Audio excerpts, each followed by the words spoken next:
후금의 첫 번째 조선 침공이 발생하는데요. 이른바 정묘호란이 발발한 겁니다. 최태성 선생님, 학교에서 가르치는 정묘호란의 원인을 좀 설명 부탁드립니다. 네. 정묘호란의 원인은 이렇게 네 글자로 설명할 수 있습니다. 친명배견. 인조 정권은 이 반정 명분을 앞세워가지고 명을 가까이 하는 거예요.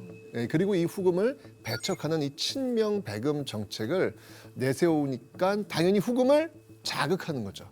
자, 그런데 크게 보면 맞는 얘기인데요. 최근에는 침공한 장본인인 후금 내부의 어떤 사정을 봐야지. 후금 사정은 안 보고 조선이 외교 노선을 바꿨으니까 침공을 했네. 우리가 패했네. 그러면 누가 잘못이에요? 우리가 잘못일 수 있죠. 약간 좀 기분 이상해집니다. 해서 최근에는 후금 내부에 어떤 특별한 사정이 있지 않겠는가. 그렇게 보는 게 또 새로운 추세입니다. 그래서 정묘호란이 발생한 그 타이밍이 언제냐. 타이밍에 주목한 연구가 한 개 나왔는데요.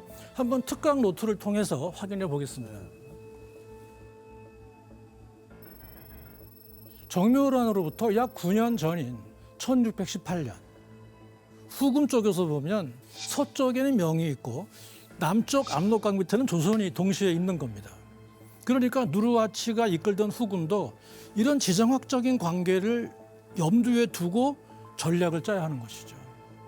그러니까 이때부터 후금 내부에서는 명과의 전면전을 앞두고 자, 조선을 어떻게 처리할 것인가 이거 가지고 고민이 깊어졌고 후금 지도부 내에서 의견이 갈라집니다. 다이샨이 있고 홍타이즈가 있는데 다이샨의 생각은 이거예요. 조선을 동시에 또 치면 우리는 양쪽에서 전쟁을 치러야 한다. 이거는 병법에서 좋은 게 아니다. 그런데 홍타이즈는 뭐냐 하면은 조선은 군사력이 약해. 그러니까 빨리 조선부터 평정해 놓고 명나라와의 싸움에 올인할 수 있다. 이런 상황에서 누르하치는 다이샨의 의견을 채택합니다.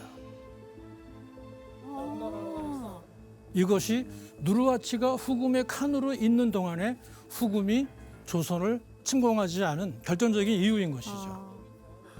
그러니까 인조가 반정을 통해서 강력한 친명 노선으로 돌아온 건 맞는데 어떻게 보면 인조 반정이 일어난 다음부터 정묘호란 발생에까지 4, 5년 동안에 후금과 조선 사이에는 아무런 문제가 없어요.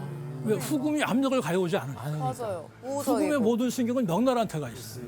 자, 그런데 정묘호란이 발발하기 불과 석 달 전인 1626년 9월 30일 누르하치가 사망합니다. 그 뒤를 이어 새로 즉위한 칸이 누구일까요? 다이샨이었어야 되는데 홍타이즈가 그 홍타이즈. 이거는 뭐 너무 뻔한 질문이죠. 자, 그럼 봅시다 이제. 홍타이즈는 계승전장에서 승리하고 끝내 즉위했지만 자기 아버지 누르하치에 비해서 보면 아직 강력하게 신하들을 휘어잡을 수 있는 그런 역량이 안 되죠. 네. 자, 그러면 왕을 한번 해보셨던 우리 재원 씨께서 비록 적국이지만 홍타이즈의 심리를 알 수 있을 거 아니에요. 네, 그렇죠. 어떻게 하셨을 것 같아요?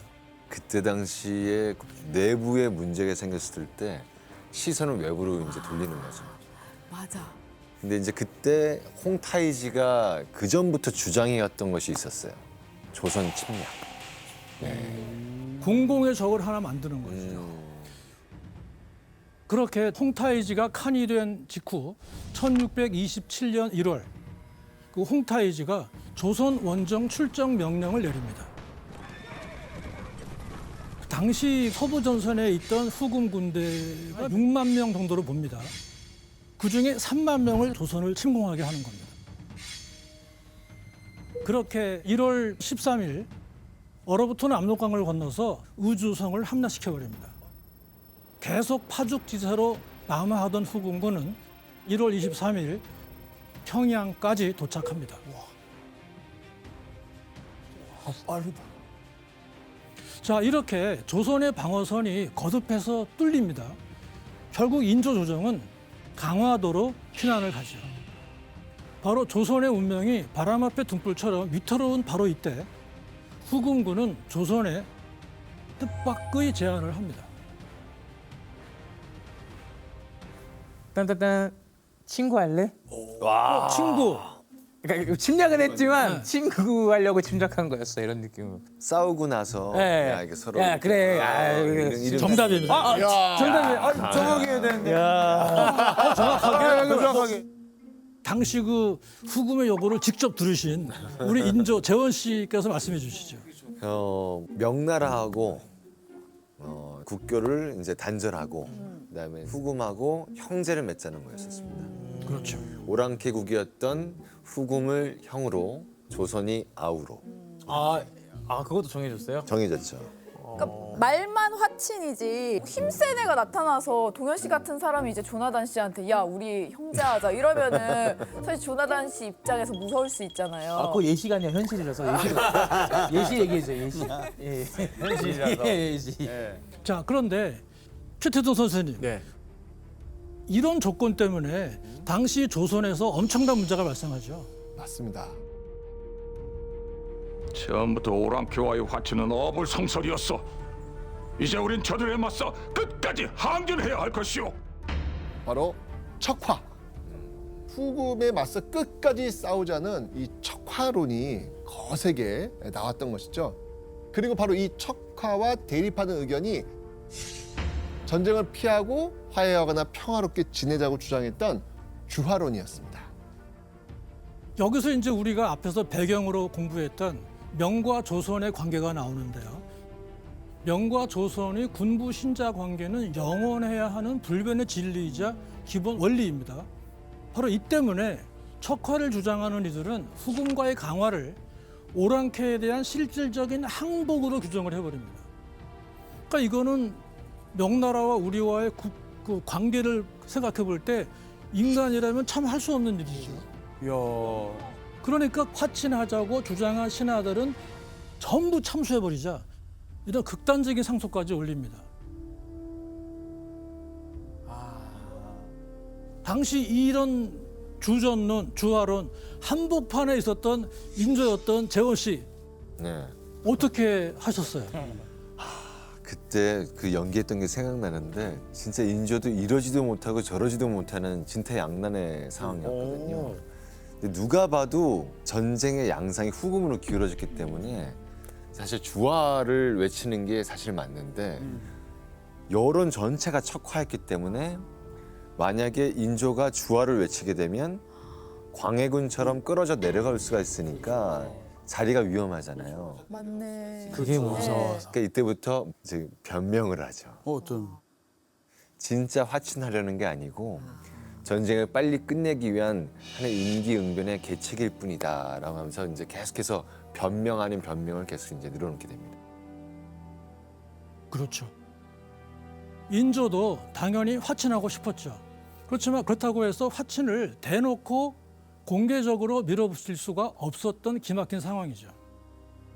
마침 이때 뜻밖에도 후금이 한 발 물러나서 조선에게 파격적인 조건을 새로 내세웁니다. 여기서 우리 재원 씨가 준비한 게 있습니다. 자, 레벨업 특강을 잘 따라오고 계시는지에 대한 중간 점검 시간인데요. 네. 퀴즈를 한번 내보도록 하겠습니다. 화친을 위한 후금의 파격 조건은 무엇이었을까?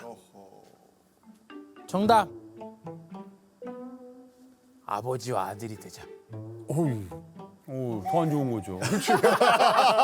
완전히 수업 시간에 좋은 학생이 하는 대답을. 정답. 형제 관계가 아니고 우리는 동등한 친구 같은 관계다. 맞나요? 그쪽인가요? 거의 비슷한데 진짜요? 제가 힌트 하나 드릴게요. 힌트를. 힌트. 형제긴 형제인데 꼭 같은 아버지를 모실 필요가 있을까요? 정답. 정답. 형제긴 형제인데 같은 아버지를 모실 필요가 없다.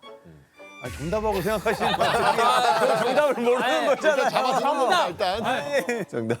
명은 냅둬도 돼. 우리 형제 하자. 정답. 아, 뭐예요? 왜요? 왜 정답이에요? 그러니까 조선에서 척화론이 아주 들불처럼 일어난 가장 기본적인 이유, 명나라와의 군부 신자 관계를 우리는 저버릴 수가 없다는 건데 후금이 그것까지 양보한 거죠. 와, 근데 그게 돼요? 아, 교수님 그러면 후금 입장에서는 근데 그렇게까지 해서라도 조선과 화친을 하려는 이유가 있나요? 후금이 조선을 침공한 목적은 애초에 조선을 완전히 정복하는 게 아니라 명예 동맹국인 조선을 후금 세력의 일원으로 끌어들이려고 한 것이 정묘호란 침공의 목적이었던 것입니다. 더군다나 당시 후금은 명나라 군대와 대치 중에 있다가 잠깐 병력을 뺀 거거든요. 그러니까 조선하고 빨리 화친하고 빨리 서부전선으로 복귀하는 게 얘네들은 급하다는 것이죠. 해서 1627년 3월 3일 밤에 드디어 강화도 행궁의 대청에 나온 인조는 화친을 맺는다는 사실을 하늘에 고합니다.